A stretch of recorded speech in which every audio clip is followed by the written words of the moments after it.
Alright guys, what's going on? Linky here, and in today's video we are going to be looking at Pokemon's legacy on the Nintendo Switch so far. We've gotten a handful of Pokemon mainline and spin-off titles on the Nintendo Switch since it was first revealed and then put out in 2017, and now we are in the year 2022. We are seemingly, pretty much halfway through, most people think, the Nintendo Switch's lifespan. So let's take a look at Pokemon's impact on the console so far and try to predict where it's going moving forward.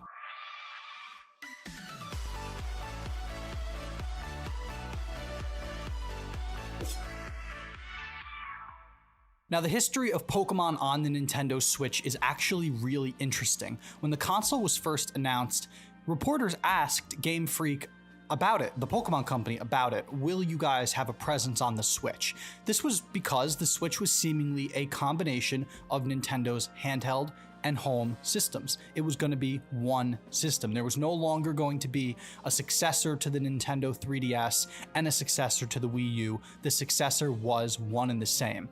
And I think 5 years into the Nintendo Switch's life cycle, it's a little difficult to look back on this time without the rose-colored glasses of everything that's transpired since. But there was a lot of doubt and a lot of confusion within the industry and among fans of how this would work. Could Nintendo really combine both of these hardware systems into one and make one mainline handheld and home console? Now, of course, we know with the blessing of history that this has worked and it succeeded for Nintendo, and it's a pretty good decision. But at the time, it wasn't totally sure. And the Pokemon Company wasn't completely committal on if they would develop games for the system at first. That could have just been something to say to the public so that they could, not play their hand right at the start, but eventually we did get reveals and releases of games, and it started with spin-off titles. We got things like Pokémon Tournament DX, Pokemon Super Mystery Dungeon, or now Pokemon Mystery Dungeon Rescue Team DX, remakes and ports of older handheld and console games for the Nintendo Switch. We've gotten a bevy of spin-offs on the Nintendo Switch since it first came out. The ones that I've just mentioned and others like new Pokemon Snap, Pokemon Home, and other things that aren't just games but are software entities for the console itself. We've gotten stranger additions like Pokemon games that not only work on the Switch itself, but also work on phones and tablets. Pokemon Unite is one of the more recent additions to that list. There's been a lot of interesting spin-offs that have come. And it's one of the things that I think we're going to look back on and appreciate about this era of Pokemon, and that spin-offs are fully here. There was a bit of a lull after Generation 4. Generation 4, for a lot of people, seemed to be the height of spin-off Pokemon titles, with titles like Ranger and Mystery Dungeon and Nobunaga's Ambition getting a Pokemon reskin. A lot of these things, other apps on the Wii like Pokepark and My Pokemon Ranch, Pokemon Battle Revolution. It was a golden era for spin-offs. The first Pokemon game on the Nintendo DS wasn't actually a mainline game. It wasn't Diamond and Pearl, it was Pokemon Dash. There was a bit of a lull after that.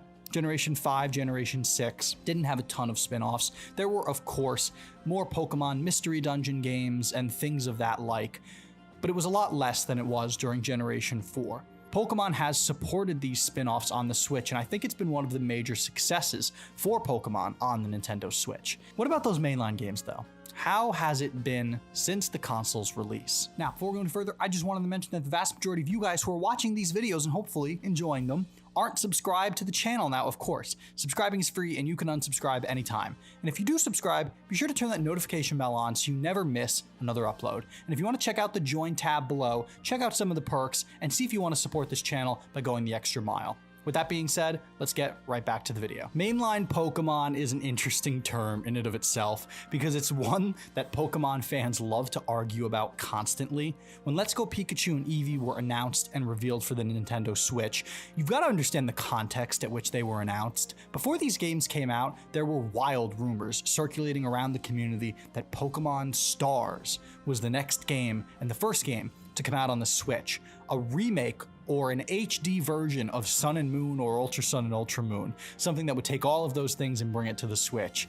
That was the hot rumor, and of course that didn't happen. There were also quieter rumors that Pokemon Diamond and Pearl remakes were going to be the first thing on the Switch, and that's pretty much normal. Ever since ORAS came out, there have been rumors and quote-unquote leaks about Diamond and Pearl remakes, and eventually we got them, but that wasn't first. It was Let's Go Pikachu and Eevee, a amalgamation of Pokemon Go and Pokemon Red, Blue, and Yellow specifically, brought Kanto into HD and introduced brand new catching mechanics and a lack of wild battles in a Pokemon game for the first time. Fans debated and argued if it was mainline or if it was spin-off, and let's be perfectly clear, it doesn't matter at all to anybody. In my opinion, the way that I draw the line is that if a Pokemon can be transferred from the game into other games, then it's mainline. That's why I consider Pokemon Ranger games to be mainline. Pokemon Battle Revolution I consider to be part of the mainline world. Pokemon Coliseum and XD Gale of Darkness I consider to be taking place in the same mainline world.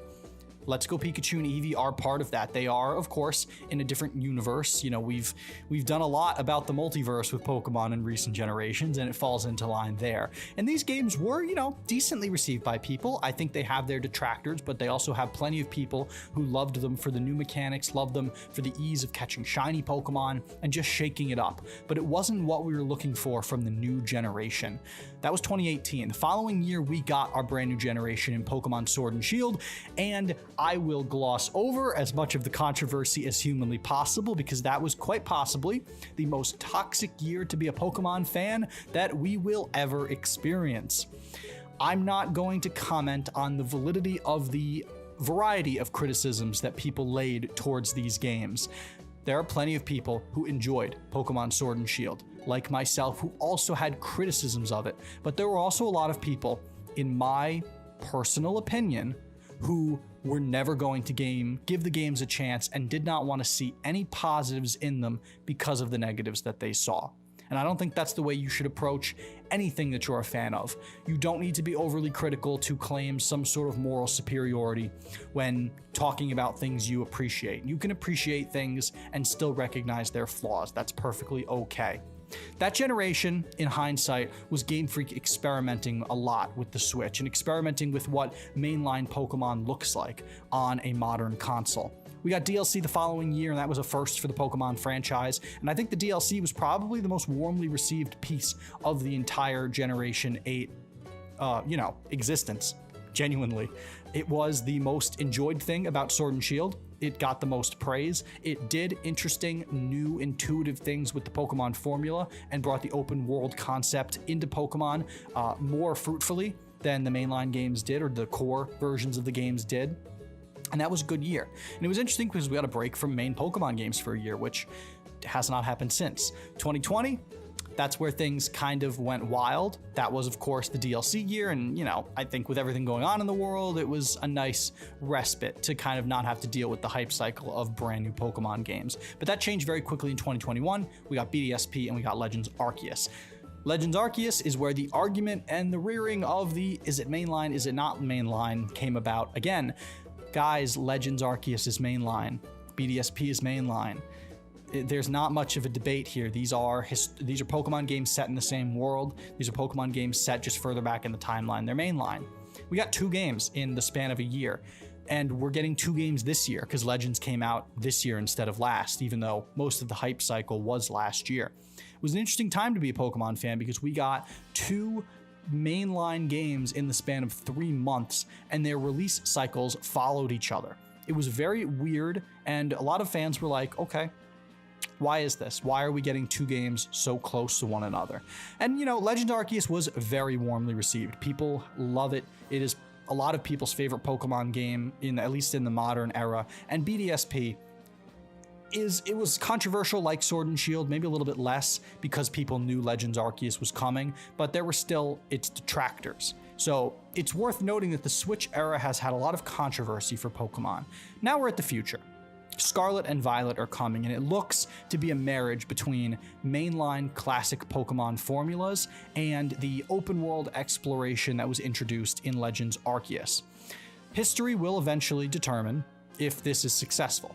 Is Scarlet and Violet going to come out with less controversy than Sword and Shield? Will Generation 9 be a more exciting time for Pokemon fans than Generation 8 was? Because Generation 8 was grating. Will it change how Pokemon is perceived on the Switch? Sword and Shield are the best-selling Pokemon games on the Nintendo Switch. I believe they're either the second or third best-selling sets of Pokemon games ever. So the overall crowd ate it up, even if Pokemon fans to their core didn't love the experience as much as previous games.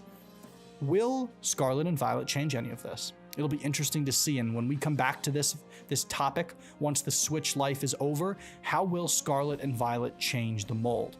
I think Pokemon on the Nintendo Switch can broadly be defined as its most controversial era, but also its most inventive era.